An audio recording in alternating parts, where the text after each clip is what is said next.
우리 승리의 모든 성도님들의 가정은 언제나 주를 모시고 사는 복되고 복된 가정들이 다 될 수 있기를 바랍니다. 또한 하나님의 은혜의 강물이 생명수처럼 날마다 흘러넘쳐서 천국과 같은 행복한 보금자리들이 다 되시기를 주님의 이름으로 축원합니다.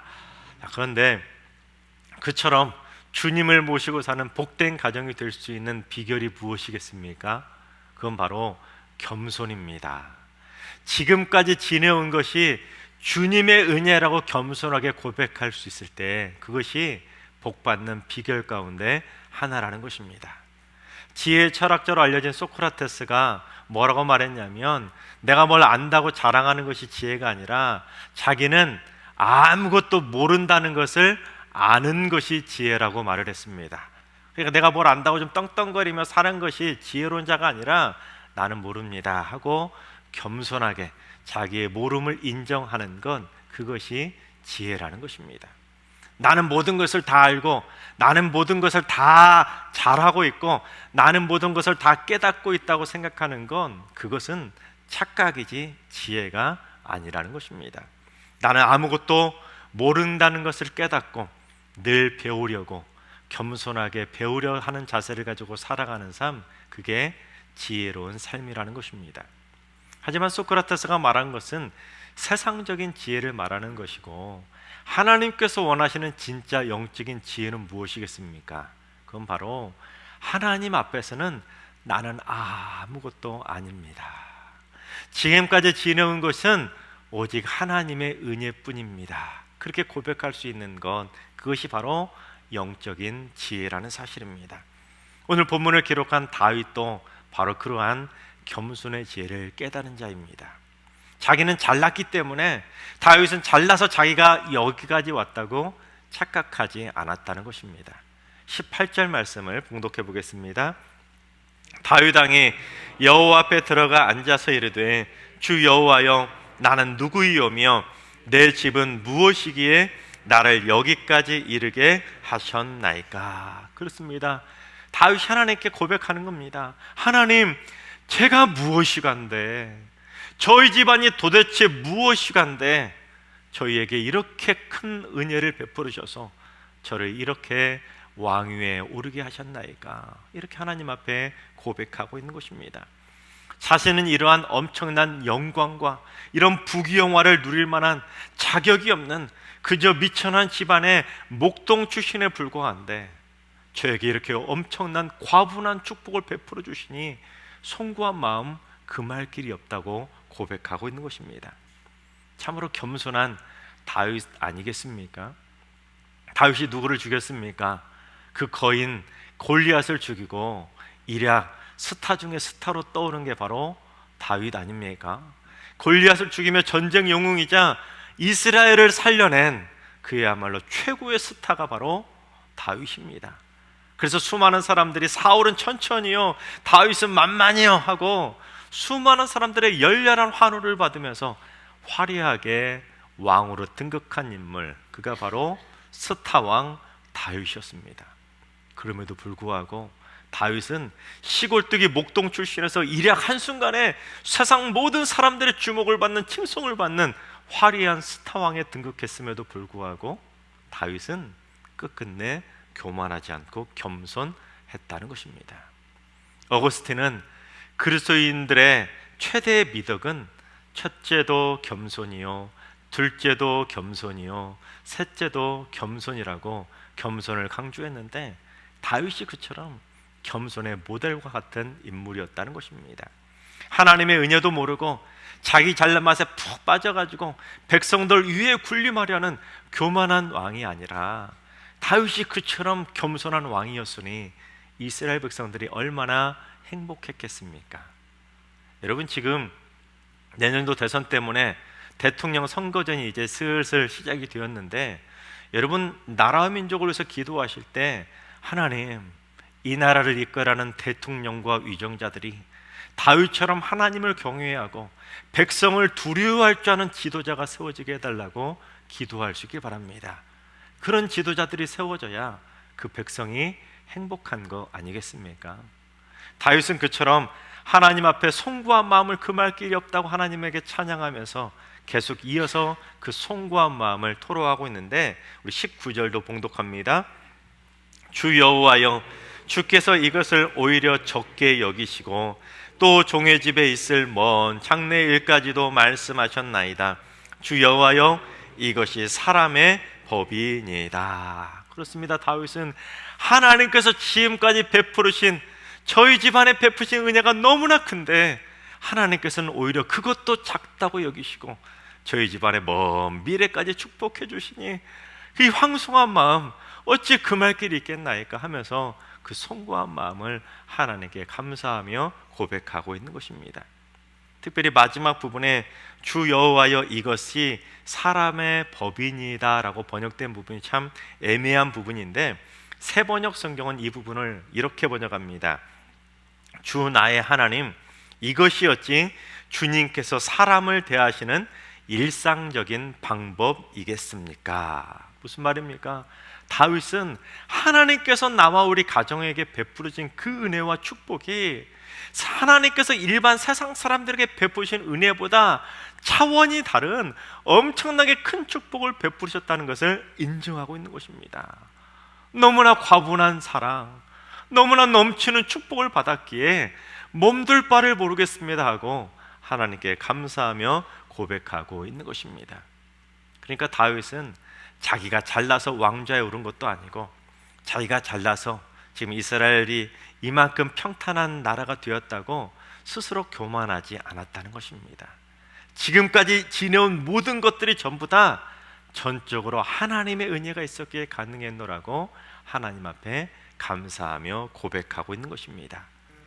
그처럼 하나님께서 베풀으신 그 놀라운 은혜에 감사하던 다윗은 이제 하나님이 최고라고 하나님을 찬송하고 있습니다. 우리 22절을 현대인의 성경으로 봉독해 보겠습니다. 주 여호와여, 주는 정말 위대하십니다. 우리는 지금까지 주와 같은 신이 있다는 말을 들어보지 못했고 주 외에 참 신이 있다는 말도 들어보지 못했습니다. 그렇습니다.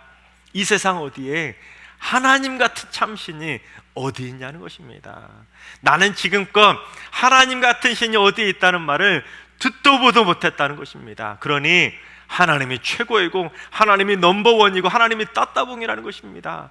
나에게는 하나님밖에 없습니다라고 하나님을 찬송하고 있는 것입니다. 여러분, 하나님께서 이러한 다윗의 고백을 들으시고 그 마음이 얼마나 기쁘셨겠습니까? 입가의 미소가 저절로 생기지 않으셨겠습니까? 그런데 다윗은 거기서 멈추지 않고 이스라엘을 구원해 주신 하나님을 또다시 찬송하고 있습니다. 23절을 봉독합니다.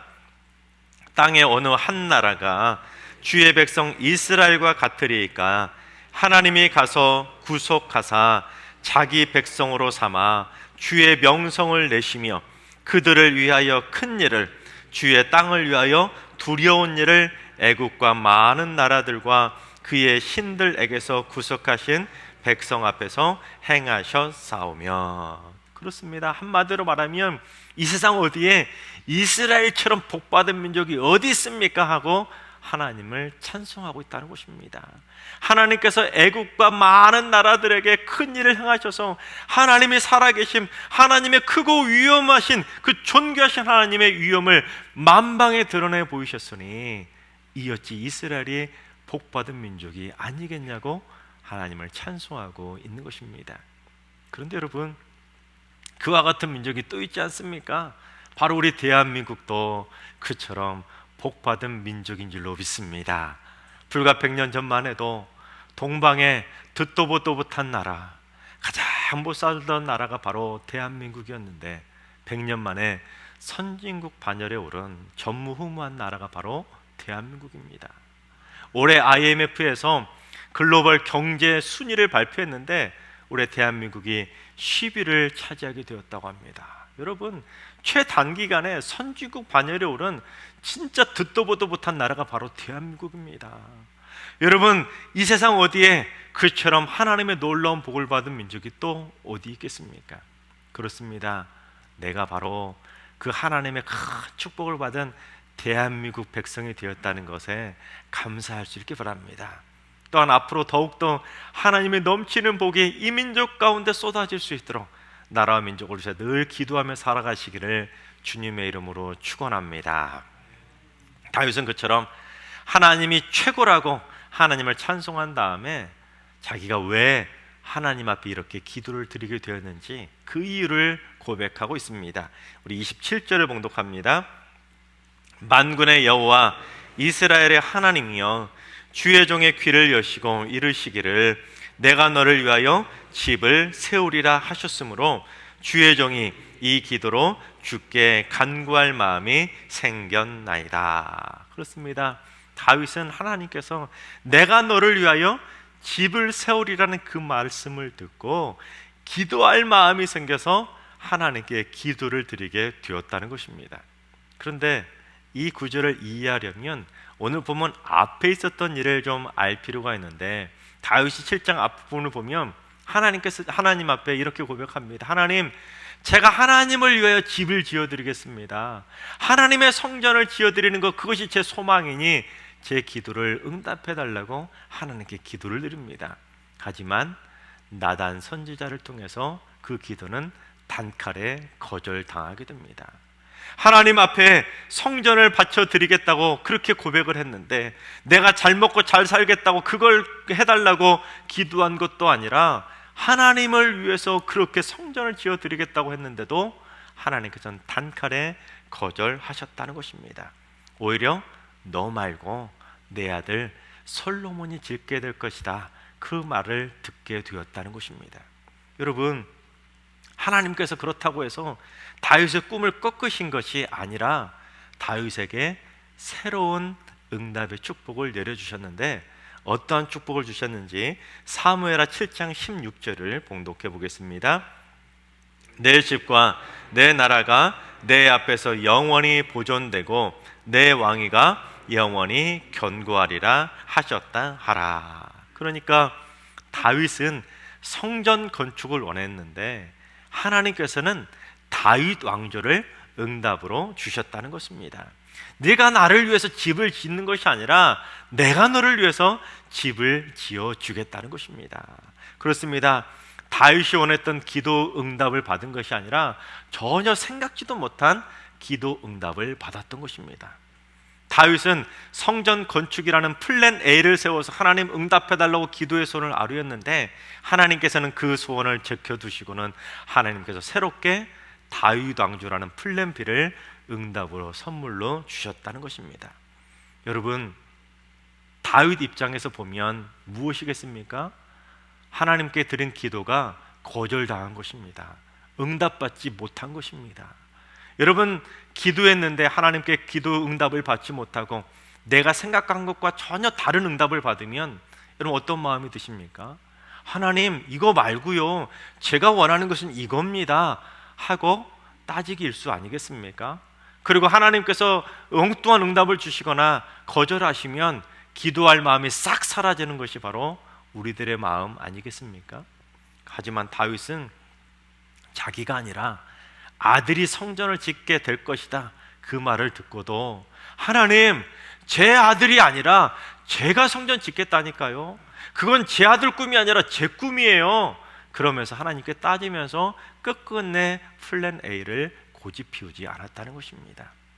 하나님의 말씀에 순종해서 자기 계획은 쫙 내려놓고 하나님의 뜻이 이루어지게 해달라고 기도하고 있었다는 것입니다. 자기 요구가 응답받지 못했다고 기분 나쁘다고 입 딱 씻고 이제는 기도하지 말아야지 하고는 기도할 생각이 나지 않은 것이 아니라 오히려 그럴수록 더더욱 기도할 마음이 생겨서 하나님 앞에 기도하게 되었노라고 하나님께 기도를 드리고 있다는 것입니다. 여러분, 다윗의 이러한 자세가 바로 진정한 기도자의 자세라는 것입니다. 여러분, 기도라는 것은 내 뜻과 내 욕심을 관철시키려고 몸부림치는 것이 기도가 아니라 오히려 내가 하나님의 뜻을 이루기 위해서 내 욕심과 내 뜻을 죽이려고 몸부림치는 것, 그것이 진정한 기도라는 것입니다. 내 욕심을 채우려고, 내 생각을 들어달라고 하나님께 떼쓰면서 하나님께 막 강요하듯이 요구하는 것, 그것이 기도가 아니라, 기도하면 할수록 내 생각을 내려놓고 기도하면 할수록 하나님의 뜻이 떠올라서 하나님의 뜻이 나를 통해서 이루어지도록 겸손하게 나 자신을 하나님의 뜻으로 설득해 가는 과정, 그것이 성숙한 기도라는 사실입니다. 따라서 하나님의 거절 뒤에는 더 큰 축복이 있다는 것을 기억하며 살아가야 됩니다. 하나님의 거절은 그걸로 끝이 아닙니다. 하나님께서는 우리에게 더 큰 복을 주시려고 예비하고 계십니다. 나보다 나를 더 잘 아시는 하나님께서 더 큰 복을 주시려고, 이것이 아니라 이것을 주시려고 계획하고 계시기에, 거절은 저주가 아니라 축복이라는 것을 기억할 수 있길 바랍니다. 그래야 하나님이 어떠한 응답을 주시든지 다윗처럼 더 기도할 마음이 간절히 생겨서 하나님 앞에 기도하는 기도의 삶이 될 수가 있다는 것입니다. 그렇다면 다윗이 기도할 마음이 생겨서 어떻게 기도를 드렸는지 25절과 26절을 봉독해 보겠습니다. 여호와 하나님이여, 이제 주의 종과 종의 집에 대하여 말씀하신 것을 영원히 세우시며 말씀하신 대로 행하사 사람이 영원히 주의 이름을 크게 높여 이르기를 만군의 여호와는 이스라엘의 하나님이라 하게 하옵시며 주의 종 다윗의 집이 주 앞에 견고하게 하옵소서. 그렇습니다. 다윗은 끝끝내 고집 피우며, 자기 고집을 피우며 하나님 앞에 기도를 드린 것이 아니라 자기 생각 다 내려놓고 하나님께서 말씀하신 대로 하나님, 이 집안이 견고하게 하나님 앞에 서게 해달라고 기도를 드렸다는 것입니다. 자신이 원했던 플랜 A의 기도의 제목은 옆으로 내려놓고 하나님께서 말씀해 주신 다윗 왕조라는 기도의 B 플랜을 가지고 하나님, 이 계획 속히 이루어 주시고 반드시 이루어달라고 하나님 앞에 기도를 드렸던 것입니다. 여러분, 믿음의 대가 끊어지지 않고 그처럼 견고하게 세워지는 것만큼 진짜 복이 어디 있겠습니까? 그런데도 많은 성도들은 아직도 세상의 부귀영화, 세상의 권력, 높은 학벌 등 그런 것들이 명문 가문을 가름할 수 있는 척도라고 착각하며 살아갑니다. 집안에 회장이나 사장과 같은 장자 돌림이 많거나 아니면 판사나 검사, 의사와 같은 사자 돌림이 많으면 그 집안 명문 집안이라고 인정하려고 한다는 것입니다. 그러나 그런 것들은 절대로 믿음의 명문 가문을 가름할 수 있는 중요한 척도가 될 수 없다는 것입니다. 아무리 그 집안에 장자 돌림이 많고 사자 돌림이 많다고 한들 그 집안에 변치 않는 믿음이 없다면 그것이 다 무슨 소용이겠습니까? 믿음의 명문 가문으로 인정받기 위해서는, 하나님께서 인정해 주시는 신앙의 명가가 되기 위해서는 딱 한 가지, 믿음밖에는 없다라는 것입니다. 신방을 하다 보면 자주 듣는 말 가운데 이런 말이 있습니다. 목사님, 우리 아들이요, 우리 딸이요, 예전에는 그렇게 교회 잘 다녔는데 요즘은 교회 안 나가요. 여러분, 이런 말 자주 들어보지 않으셨습니까? 여러분, 참 안타까운 현실 아니겠습니까? 앞으로 점점 그런 젊은이들이 많아질 것 같은데, 여러분, 절대로 그렇다고 해서 그런 자녀들을 위해서 기도하는 것마저 포기하지 마시기 바랍니다. 하나님께서는 절대로 지금 방황하고 있는 여러분의 아들, 딸을 놓치고 있는 것이 아닙니다.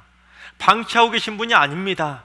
하나님께서는 그 아들, 딸이 속히 하나님의 품으로 다시금 돌아오도록 따스한 사랑의 손길로 지금도 붙잡고 계신다는 사실입니다. 그리고 부모들이 그걸 놓지 않고 자녀 손들을 해서 끝끝내 기도할 수 있도록, 간절한 기도의 끈이 끊어지지 않도록 하나님 앞에 기도하는 부모가 되기를 간절히 원하고 계신다는 사실입니다. 하나님께서 사랑하신 여러분, 우리 모두 다윗처럼 기도할 수 있길 바랍니다. 하나님, 저희 집안이 주 앞에서 견고하게 세워지게 해 주시옵소서.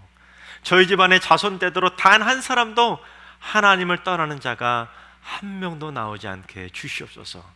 그렇게 기도하신다면 하나님께서 여러분의 가정을 굳건하게 지켜주셔서 하나님 앞에서 영원토록 견고하게 세워지는 믿음의 명문 가문을 반드시 세워주실 줄로 믿습니다.